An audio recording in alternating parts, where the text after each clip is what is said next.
तो पूछेंगे में अगले आधे घंटे डिबेट नंबर 2, शैलजा के आंसू झूठे। बतौर कैबिनेट मंत्री इस देश का, द्वारका के मंदिर में मुझसे पूछा गया कि आपकी जात क्या। मुझसे पूछा गया, आप बैठिए, मैं कुछ कह रही हूँ इस पटल पर। द्वारिका मैं भी गया हूँ, कभी मुझसे मेरी जात नहीं पूछी गई। मैं वहाँ 2-3 बार गया हूँ, द्वारिका में नहीं पूछी गई।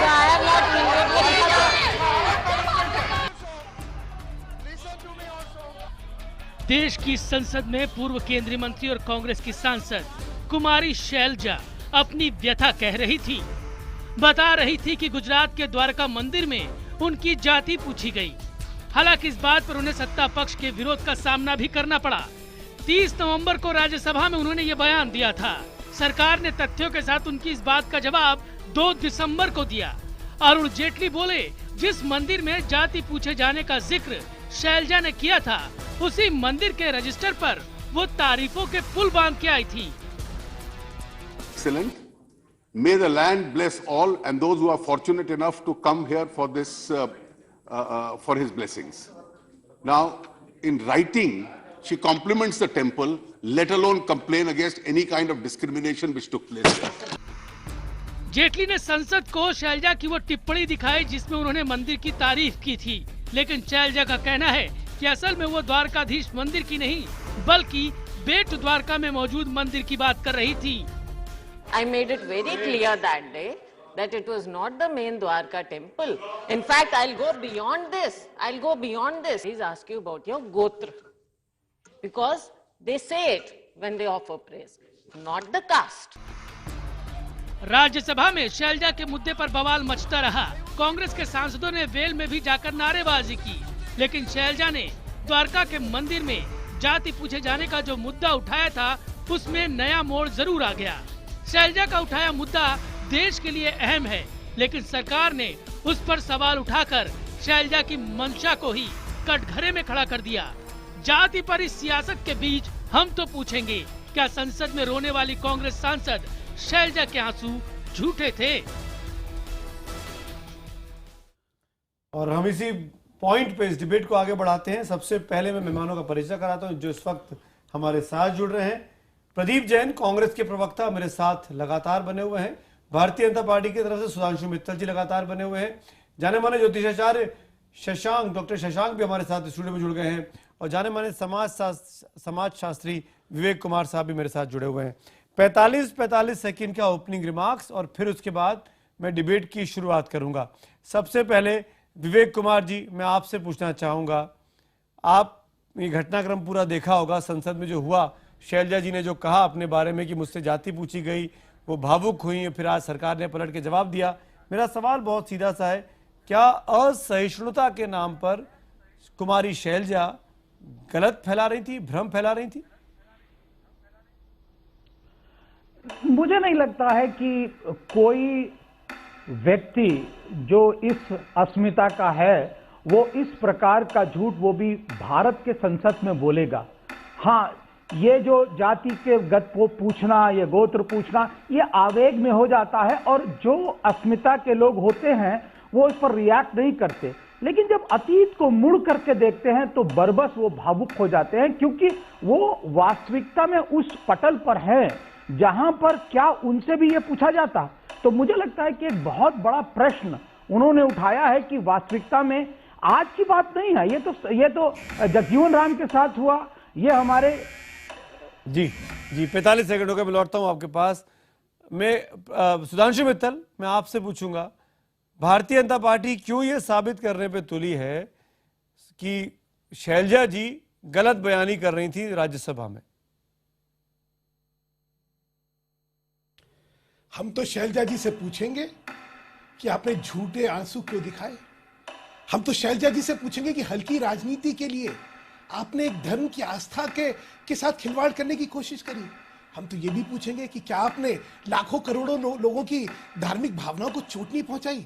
हम तो ये भी पूछेंगे कि आपको माफी नहीं मांगनी चाहिए, और हम तो ये भी पूछेंगे कि क्या आपके खिलाफ झूठ बोलने पे मुकदमा चलना नहीं चाहिए, चलना चाहिए। राजनीति का स्तर इतना नीचे गिरा देंगे हम लोग कि हम राजनीतिक फायदे के लिए इतना बड़ा झूठ दुनिया के सामने बोल सकते हैं। एक तरफ तारीफ करेंगे और दूसरी तरफ कहेंगे हमसे हमारी जात पूछी गई थी, जात ही पूछो साथ की। क्या हो रहा है? शर्म आनी चाहिए। मुझे लगता था हाथ जोड़ के वो ठीक 45 सेकंड। प्रदीप जैन, आप कांग्रेस पार्टी के प्रवक्ता के तौर पे हैं, शैलजा जी के ऊपर गंभीर सवाल खड़े किए भारतीय जनता पार्टी ने। भारतीय जनता पार्टी पूछ रही है कि क्यों नहीं आप पर मुकदमा चलना चाहिए, क्यों नहीं आपको माफी मांगनी चाहिए। सुमित जी, ये पूरी की पूरी पार्टी इंटॉलरेंस का प्रतीक है। ये दलित और स्त्री विरोधी पार्टी है। आपने अभी इनके प्रवक्ता जी का वक्तव्य सुना होगा। एक ऐसी सांसद जो भारत सरकार में मंत्री रही और जिनका पूरा इतिहास ईमानदारी और सच्चाई से भरा है, और वो अपने ऊपर नहीं, वो पूरी दिशा के ऊपर बात कर रही है कि गुजरात में किस तरह एक दलित व्यक्ति को अपमानित किया जाता है। उन्होंने ये दिशा और दशा दोनों पर बात की और उन पर किसी भी तरह का कुठाराघात इंटॉलरेंस का सबसे बड़ा प्रतीक है। और सुधांशु मित्तल जी को ये बात नहीं कहना चाहिए, क्योंकि शैलजा जी एक नारी है, एक दलित है, और वो किसी लाभ की वजह से ये बात नहीं उठा रही। ठीक है, 45 सेकंड। शशांक साहब, आप धर्म को, ज्योतिष को, पूजा को, अनुष्ठान को ज्यादा अच्छे से समझते हैं, इसलिए मैं आपसे पूछ रहा हूं जी, क्या कोई भी व्यक्ति अगर सिर्फ अपना नाम बताए पूजा पाठ के दौरान, चाहे मंदिर में हो, चाहे घर में हो, चाहे जहां भी हो, और वहां पूजा चल रही हो, कथा चल रही हो, हवन चल रहा हो, और पंडित ज्योतिष उनके सामने जो बैठे हैं, जो पूजा कराते हैं, अगर वो आपकी धर्म, जाति या गोत्र पूछते हैं, तो क्या वो व्यक्ति जातिवाचक, वो व्यक्ति जाति को बढ़ावा देने वाला है?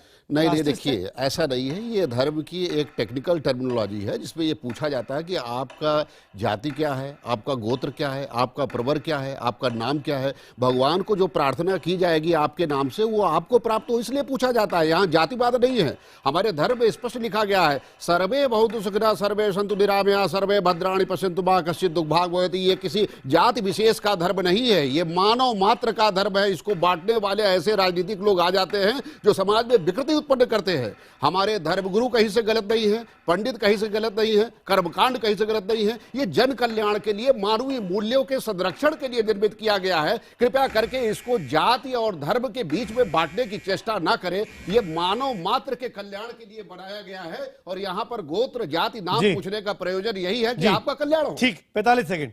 मेरे साथ इस वक्त शारदा पीठ के स्वामी सदानंद सरस्वती साहब भी फोन लाइन पर हैं। एक बार मैं आपसे जरूर पूछूंगा, स्वामी जी, बहुत गंभीर इल्जाम लगाया गया है संसद में ये कहते हुए कि शैलजा जी जब वहां पहुंची थी 2013 में मंदिर के दर्शन करने के लिए, तो उनसे उनकी जाति पूछी गई थी। आपको लगता है कि ये अनुचित काम था? हम द्वारका में 20 साल से रहते हैं। द्वारकाधीश मंदिर से लगा हुआ शंकराचार्य मठ है,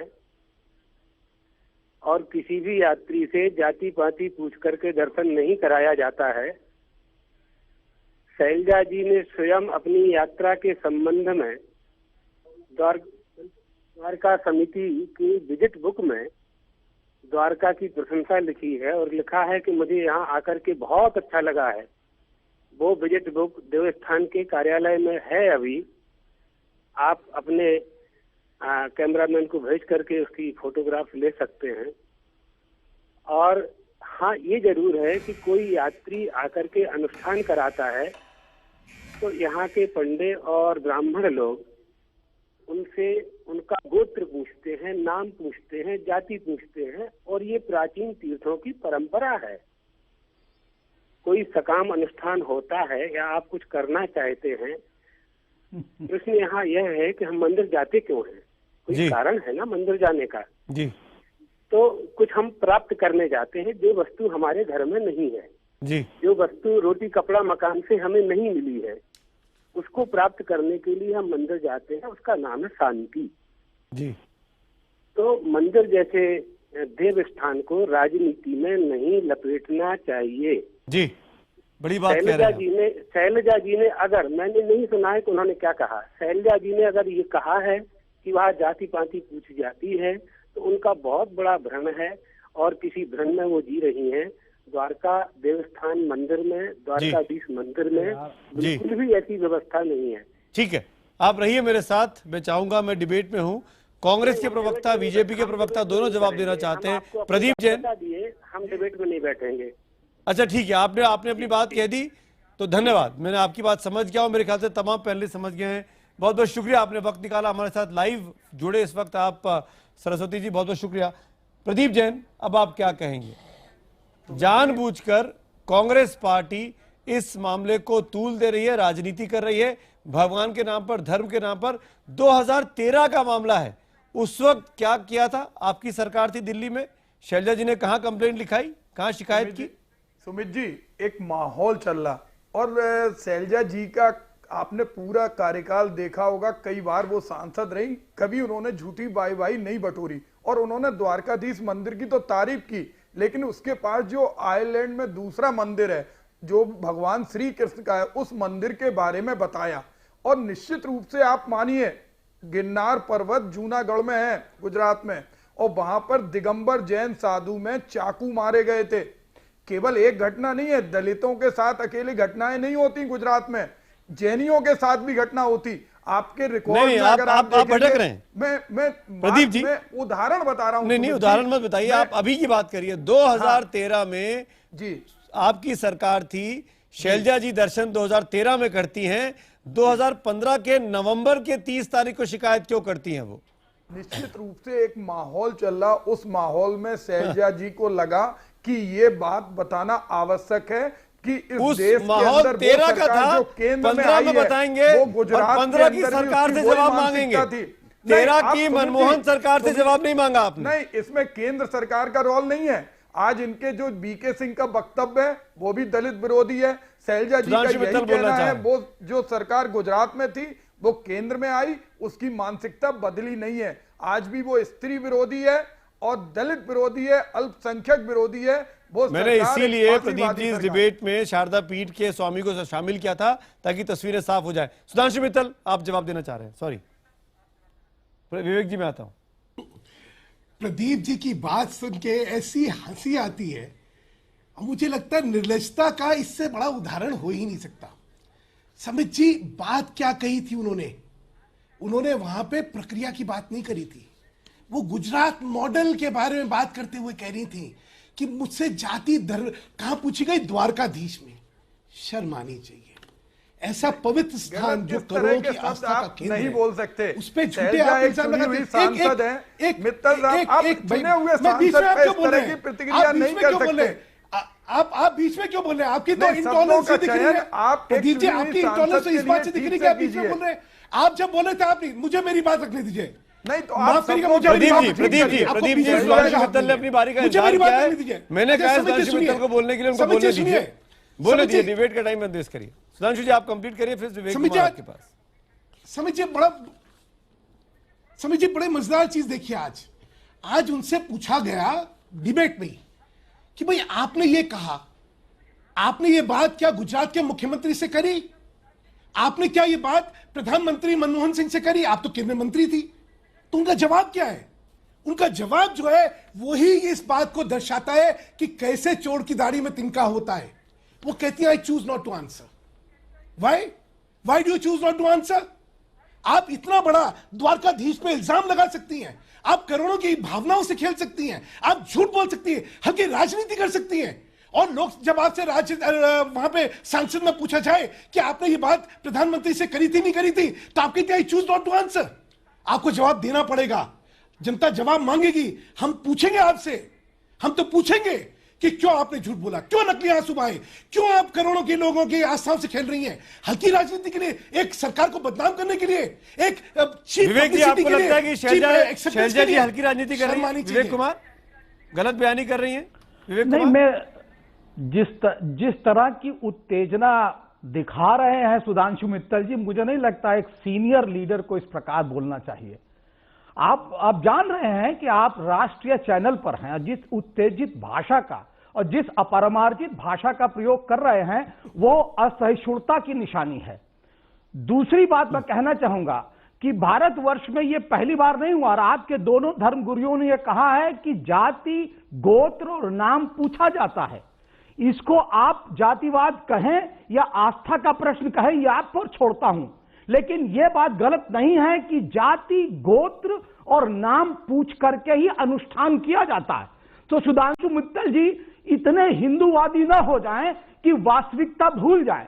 दूसरी बात यह है, डेली इस भारतवर्ष में 88 वारदातें होती हैं, ये SC/ST कमीशन के आंकड़े हैं। विवेक जी, 45 प्रकार की विवेक जी, दोनों जो धर्मगुरु थे, शशांक जी तो अभी भी लाइव हैं, शारदा पीठ के स्वामी जी भी थे, उन दोनों ने एक बात कही जो आप हम सब ने सुनी कि ये बात पूछी जाती है कि आपका गोत्र क्या है, अगर आप अनुष्ठान में बैठे, आपकी जाति क्या है, आपका नाम क्या है, आपके पिता का नाम क्या है। हम सब मानते हैं इस बात को, लेकिन उन्होंने एक बात और कही कि जब आप मंदिर जाते हैं तो आप किसी उम्मीद से जाते हैं, आप किसी उम्मीद से अनुष्ठान करते हैं। तो जब आप अनुष्ठान में विश्वास करेंगे तो अनुष्ठान की परंपराओं को नहीं मानेंगे आप। जो परंपराएं मानव को मानव नहीं समझती और उसकी अस्मिता पे कार्य करती हैं, इसी परंपराओं का विरोध करके तो बाबा साहब अंबेडकर ने हिंदू धर्म छोड़ा था। मुझे तो अर्थ का अनर्थ वाली बात कर रहे हैं आप लोग जो है। यहाँ पहले आप कह रहे थे द्वारिका के ऊपर, फिर कह रहे हैं बेट द्वारिका के ऊपर। मैं बेट द्वारिका कम से कम 10 बार गया हूँ, कभी किसी ने वहां पे हमारे जाति धर्म को नहीं पूछा। ये आप लोग श्रद्धालुओं के साथ और धर्म के साथ खिलवाड़ कर रहे हैं, यहाँ देश को बांटने की साजिश कर रहे हैं। भगवान के नाम पर देश को मत बांटिए, ये महापाप है। छोटा सा भगवान के नाम पर ही बढ़ता है। आप बार बार आस्था के नाम पर जाति धर्म को बांट रहे हैं। हमारे यहाँ सर्वे बहुत सुविधा की बात की जाती है, हमारे यहाँ व्यक्ति विशेष जाति विशेष की बात नहीं की जाती है। यहाँ जाति विशेष की बात नहीं की जाती है। पुरुष सूक्त में भी, जब यहाँ पर पुरुष सूक्त में भी महापुरुष धर्म को, वेदों को हमसे अच्छा जानते हैं। वेद को पढ़िए शशांक जी, आप तो हमसे अच्छा जानते हैं। मुझे बताइए, अगर किसी को पूजा करनी है तो उसकी जाति पूछने की जरूरत क्या है? देखिए, उसके पिता का नाम पूछने की जरूरत क्या है? ऐसे पूजा क्यों नहीं हो सकती है? देखिए, एक्चुअली क्या होता है कि भगवान से जब भी कोई पूजा पाठ या प्रयोजन बताया जाता है तो ये पूजा किस लिए कर रहे हैं, किस कारण से कर रहे हैं। जब तक आप पूजा का उद्देश्य नहीं बताइएगा तो वो पूजा भगवान को प्राप्त नहीं होगी। अरे तो आपकी जाति से क्या मतलब है? यहाँ जाति का क्या मतलब आ गया? नहीं होता है। आप जाति को से क्या मतलब है? यहाँ जाति का कोई संबंध नहीं है। यहाँ व्यक्ति विशेष का रिसोर्स पूछा जा रहा है कि आपका रिसोर्स कहाँ है, ताकि परमात्मा से आपको जोड़ा जा सके। ये आप समाज को दिग्भ्रमित कर रहे हैं, बांट रहे हैं। ये धर्म सबके लिए है, धर्म सबके लिए है, मंदिर सबके लिए है, बार मंदिर और धर्म सबके लिए, समस्त जातियों के लिए। अगर आप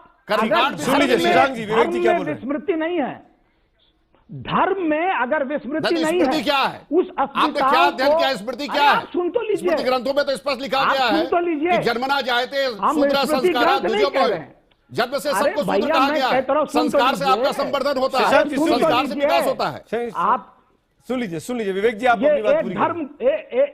एक धर्म गुरु इतना असहिष्णु सकता है, सुन नहीं सकता दूसरे की बात। अरे आग में घी डाल रहे हैं यहाँ पर, आग में घी डाल रहे हो, कह रहे हैं सुन नहीं सकता है। पूरे देश को जलाने की साजिश कर रहे हैं, ये पूरे देश को जलाने की साजिश कर रहे हैं, और ये सहिष्णुता है। पूरे देश को जला के धर्म के नाम पर। प्रदीप जैन भी बोलना चाह रहे हैं, क्या कह रहे हैं? सुन लीजिए ना, एक मिनट। अरे सुन तो लीजिए मेरी बात, विवेक जी की बात सुन लीजिए। विवेक जी अपनी बात पूरी करिए 30 सेकंड। मैं केवल मैं इतनी थोड़ी सी बात कहना चाह रहा हूं, धर्म में विस्मृति, भुलाने की परंपरा होना चाहिए। धर्म में जब भुलाने की परंपरा होती है तो जिन अस्मिताओं को खंडित किया गया था, लांछित किया गया था, तोड़ा गया था, तो आप ये कह रहे हैं विवेक कुमार कि 2013 की घटना को 2015 की संसद में असहिष्णुता के डिबेट में बोलना जायज था, 13 में शिकायत नहीं करना? मैं ये नहीं कह रहा हूं। ये कॉन्टेम्परेरी सोसाइटी में 88 वारदातें। अरे भाई, आप देखिए मंदिर के अंदर मैनपुरी में बूढ़ा आदमी जाता है, उसको जला दिया जाता है। आप इसमें राजनीति नहीं देख रहे विवेक जी? सुधांशु मित्तल कुछ नहीं बोल। विवेक जी, आप इसमें राजनीति नहीं देख रहे? नहीं देख रहा हूं आज इसमें राजनीति नहीं है। शैलजा जी को 2 साल बाद क्यों याद आती है? मैं राजनीति तो है ही, इसमें राजनीति हो रही है। अरे संसद में बोल रहे हैं तो राजनीति हो रही है। बिल्कुल बात कहना चाहता हूं, शैलजा जी ने अपने राजनीतिक जीवन में कभी भी झूठ नहीं बोला। ये उनके पूरा रिकॉर्ड है। शैलजा ने पूरे अपने कार्यकाल में अनेक बार सांसद रही, मंत्री रही, लेकिन एक बार भी झूठ नहीं बोला। और उनका कोई उद्देश्य राजनीतिक नहीं है, झूठ बोलने की नहीं। भारतीय जनता पार्टी दलित और स्त्री विरोधी है। शैलजा जी के आंसू नकली थे कि असली थे, ये बीजेपी और कांग्रेस के बीच का मामला आपस में आप तय करिए। लेकिन मेरा सवाल बहुत सीधा सा प्रदीप जैन, 2013 का मामला 2015 की डिबेट में क्यों उठता है? और वो मामला जिसके बारे में पंडित आके बता देते हैं ये तो अनुष्ठान है, तो परंपरा है। कड़वे घूंट, बहुत से जहर हम पी जाते हैं, मैं यही कह रहा हूं, बहुत से कड़वे घूंट और बहुत से जहर हम पी जाते, लेकिन जब लगता है कि पूरा देश को इस जहर को पीना पड़ेगा तो हमें बताना पड़ता है। सोचा कि पूरे देश को पीने की स्थिति आ रही है तो ये सत्य उजागर करना पड़ेगा। और उन्होंने द्वारकाधीश का मंदिर नहीं कहा। मैं बार बार आपसे कह रहा हूं, द्वारका मैं बार बार एक ही सवाल कर रहा हूं, 13 में मनमोहन सिंह को शिकायत ना करके 15 में नरेंद्र मोदी की शिकायत करना ये कहां के जायज है? आपने इस बात का जवाब नहीं दिया प्रदीप जैन। गुजरात के मुख्यमंत्री केंद्र में आने के बाद अपनी मानसिकता बदलेंगे। सुमित जी आप समझिए कि अगर गुजरात के मुख्यमंत्री देश के प्रधानमंत्री बनते हैं और वही मानसिकता है तो वो मानसिकता नहीं बदली, तब शैलजा जी को अपने कड़वे घूंट उजागर करना पड़ा। सुधांशु मित्तल। सुमित जी, जब एक बड़ा अच्छी कहावत थी, झूठे का गवाह डड्डू, यहां वही हो रहा है। दूसरी बात, विवेक जी की मानसिकता मुझे बड़ी विकृत लगती है। मैं दो चीज कहना चाहता हूं आपसे। एक ये कि एक कहते थे कि सबकी पूजा एक सी, अलग अलग तदबीर। पूजा तो सबकी एक है, तरीके अलग अलग होते हैं। मैं वैश्य हूं, मैं मित्तल गोत्री हूं, मेरे यहां की रीतियां जो हैं वो बिल्कुल अलग होती है किसी राजस्थान के राजपूत की से। जो ब्राह्मण काशी का है उसकी पूजा करने की तरीका अलग अलग होता है। तो हम किस चीज को किस चीज से जोड़ रहे हैं?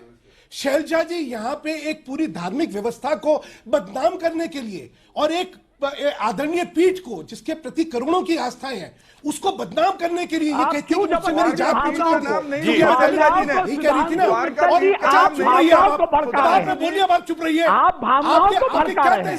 नहीं, आपकी विवेक जी क्या तहजीब है? आप चुप रहिए, आपकी क्या तहजीब है? विवेक जी आप क्या हो गया? आप इंटॉलरेंस की बात करते हैं। आपको देखिए माफी के साथ, सुधांशु जी माफी के साथ, विवेक जी सुधांशु जी मुझे वाइंड अप करना पड़ेगा, मेरा वक्त की भी कमी है और लगातार सब लोग बोलेंगे तो मैं माफी के साथ इस डिबेट को पूरा नहीं कर पाऊंगा। चारों मेहमानों का शुक्रिया, लेकिन क्या कुमारी शैलजा पूर्व केंद्रीय मंत्री के आंसू घड़ियाली थे? इसी से मिलता जुलता हमने आज का सवाल भी अपने ट्विटर पोल पर पूछा था।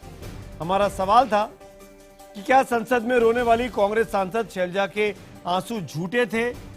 90% लोग हां में जवाब देते हैं, 10% लोग जो ट्विटर पे हैं वो ना में जवाब देते हैं। यानी बहुत बड़ा IBN 7 का दर्शक वर्ग जो ट्विटर पर जुड़ा है, सोशल मीडिया पर जुड़ा है, उसका कहना है कि वह आंसू नकली थे, फर्जी थे। क्या ये बूमरैंग करेगा कांग्रेस के लिए? इस पर आने वाले वक्त की राजनीति में क्या होगा वो भी हम आपको अपडेट कराते रहेंगे। लेकिन फिलहाल हम तो पूछेंगे मैं, मेरे साथ इतना ही। वक्त है इंडिया 9 बजे का, मेरे साथ है आकाश। क्या है खास? सुमित, चेन्नई का हाल बुरा है और जितना हम सोच रहे थे उससे कहीं ज्यादा बुरा है, क्योंकि अंदर से जो रिपोर्ट्स आ रही हैं उनसे बहुत सारी जानकारियां आ रही हैं। 100 साल का रिकॉर्ड तो टूटा ही है, न दवाई है, न मोबाइल है, न बसें हैं, न ट्रेनें हैं, बस अगर कुछ नजर आ रहा है तो पानी ही पानी। ऐसे में चेन्नई और खासतौर पर तमिलनाडु का क्या हाल है ये हम बताएंगे, और साथ ही साथ कुछ और भी खबरें होंगी इंडिया 9 बजे में ब्रेक के बाद।